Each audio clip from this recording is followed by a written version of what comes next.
For 12 days, Iran and Israel fought directly, unleashing missile strikes and air raids that threatened to ignite a regional war. The world watched as global powers were drawn in, energy supplies were threatened, and the specter of nuclear escalation loomed. The conflict's impact rippled far beyond the Middle East, shaking international markets and alliances. The ceasefire that ended the fighting is not just a pause, it's a fragile, high-stakes arrangement, brokered under immense pressure. Its fragility is a stark reminder that the root causes remain unresolved. As the dust settles, the world anxiously wonders, is this the start of peace or just a brief intermission before the next crisis? The story of this ceasefire is about power, diplomacy, and the desperate search for stability. Its outcome will shape global affairs for years to come. The war ended not with a dramatic victory, but through a frantic diplomatic push led by the US and Qatar, who found themselves at the center of a global effort to halt the violence before it spiraled even further out of control. These two nations worked tirelessly, day and night, to bridge the seemingly unbridgeable gap between Iran and Israel, navigating a maze of mistrust, old grievances, and the ever-present threat of escalation. President Trump, never one to shy away from the spotlight, took a hands-on approach. He made direct calls to both sides, sometimes in the middle of the night, urging restraint and offering assurances that the US would stand behind any agreement reached.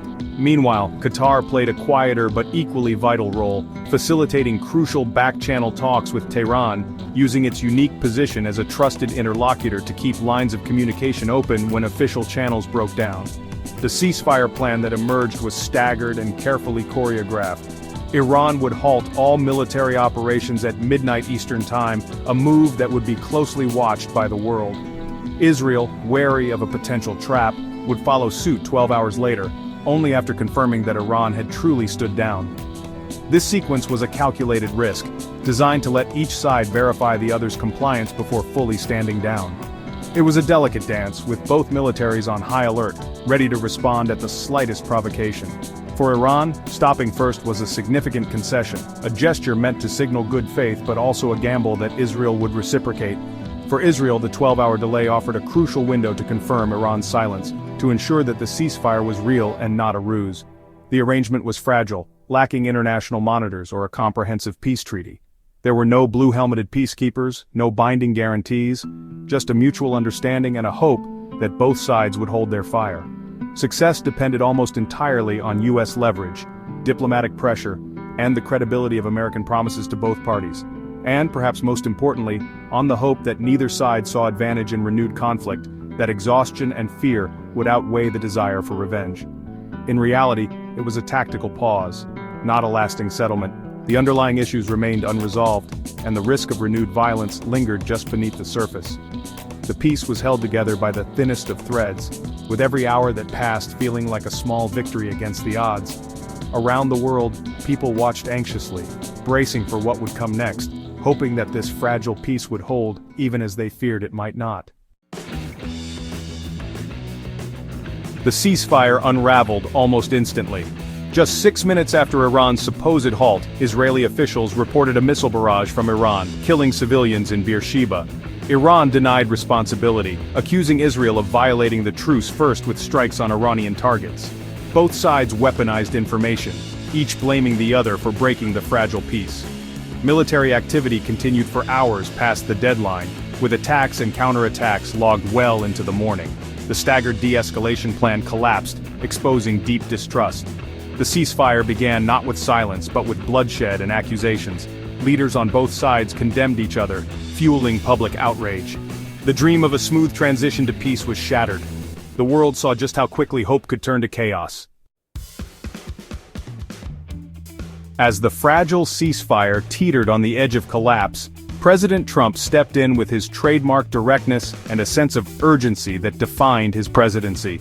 The world watched anxiously as tensions threatened to spiral out of control, and Trump, never one for subtlety, made his move. In a tense, high-stakes call, he delivered a blunt ultimatum to Israeli Prime Minister Netanyahu: do not drop those bombs. The message was clear, forceful, and left little room for negotiation. Trump's words echoed through the corridors of power in both Washington and Jerusalem. The Israeli War Cabinet, feeling the full weight of US pressure, convened in urgent deliberation.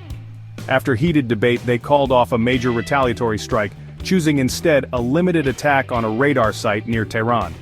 The decision was a dramatic pivot, shaped by the unmistakable influence of the American president.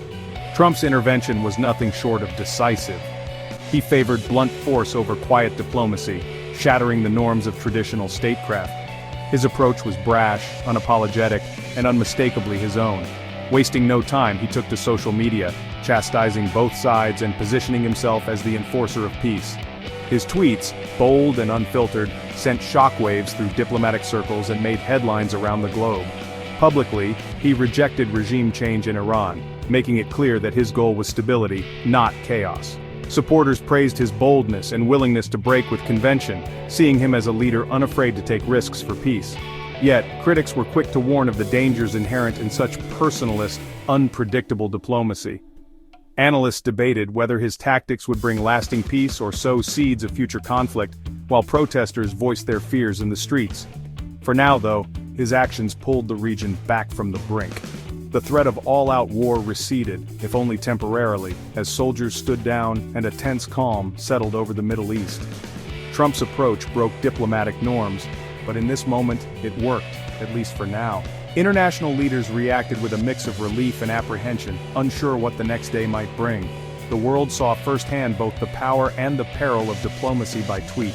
Every message had the potential to shift the balance for better or worse. The crisis was paused, not resolved. The world held its breath, waiting to see if this fragile peace would hold or shatter with the next provocation. In the shadows, leaders and strategists weighed their options. The next move was anyone's guess, and the stakes had never been higher. Even as the guns fell silent, leaders on both sides made clear the peace was conditional. Iran's president pledged to honor the truce, if Israel did the same.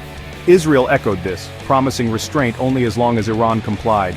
The ceasefire was built on deterrence, not trust, with no formal verification. Military leaders signaled the underlying conflict was far from over. Israel vowed to resume its campaign against Iranian proxies. Iran's IRGC threatened crushing retaliation for any future Israeli aggression. Political leaders promised peace, while militaries prepared for more war. The region remained on a knife's edge. The 12-day war left a devastating human toll, especially in Iran. Nearly 1,000 Iranians were killed, with thousands more injured. In Israel, 28 died and over 1,400 were wounded. Civilians bore the brunt, with attacks on residential areas and the haunting memory of the Beersheba strike after the ceasefire began. Targeted assassinations crippled Iran's scientific leadership, including the killing of key nuclear scientists. An Israeli strike on Tehran's Evin prison drew international condemnation. Infrastructure in both countries was shattered, airports closed, and daily life upended. The scars of terror, displacement, and loss will last for generations. The war's true cost is measured not just in numbers but in broken lives. The world was reminded, in modern war, civilians always pay the highest price. A central drama was the direct targeting of Iran's nuclear facilities. US and Israeli strikes devastated sites like Natanz and Fordow, causing radioactive leaks and setting back Iran's program by years. Yet Secretary Blinken warned, Iran's scientific expertise survived and the program could be rebuilt, perhaps more covertly. The fate of Iran's stockpile of highly enriched uranium remains unknown. Some fear it was hidden before the strikes. If so, claims of a years-long setback may be dangerously optimistic. The nuclear question is now more complex and opaque than ever. The strikes bought time but may have fueled Iran's determination. The world faces a new era of uncertainty over Iran's nuclear ambitions. The shadow of proliferation still looms. US strikes on Iran, ordered by President Trump, sparked immediate political backlash at home. Congress moved to curb presidential war powers, with impeachment articles introduced over executive overreach. Lawmakers from both parties condemned being sidelined, fueling mistrust and debate over war authority. Fears of Iranian retaliation led the FBI to shift resources to counter-terrorism, putting the nation on high alert. The conflict exposed deep rifts between the White House and Capitol Hill. Military leaders warned of a new axis, linking Iran, Russia, China, and North Korea, challenging US influence. The strikes were framed as part of a larger global struggle, not an isolated event. America's political and security landscape was changed overnight. The conflict sent shockwaves through global markets, with oil prices surging to levels not seen in years. Investors scrambled to assess the risks, and uncertainty rippled through every major financial center. The world watched as the price of energy soared, threatening to drive up costs for everything from transportation to food. As traders feared disruption in the Strait of Hormuz, a vital artery for global oil supplies, shipping companies rerouted vessels, and insurance premiums skyrocketed overnight. The announcement of a ceasefire, along with a significant U.S. concession to China, brought a measure of relief. Markets steadied, and the sense of panic began to subside. Oil prices dropped sharply, while global stock markets rebounded. Yet beneath the surface, tensions simmered. Russia condemned U.S. strikes, while Arab states stayed silent, choosing caution over confrontation, wary of being drawn into a wider conflict that could destabilize the region even further. Air travel and shipping were thrown into chaos. Airports closed, flights were grounded, and governments rushed to organize evacuation flights for their citizens. Shipping lanes in the Red Sea remained vulnerable to attacks by Iranian proxies, forcing navies to increase patrols and commercial ships to travel in convoys for safety. Looking ahead, the region faces three possible paths, each with profound consequences for the world.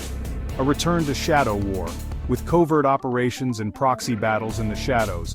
A push for real diplomacy, where leaders attempt to resolve their differences at the negotiating table. Or a renewed, even deadlier conflict that could engulf the entire region. The ceasefire is fragile, with many issues left unresolved, and military leaders on all sides vowing to continue their campaigns if provoked.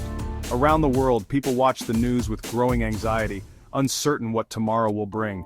The next crisis could be just a spark away, as old rivalries and new grievances threaten to ignite. The future of the Middle East and the world hangs in the balance as leaders, markets, and ordinary people brace for what comes next.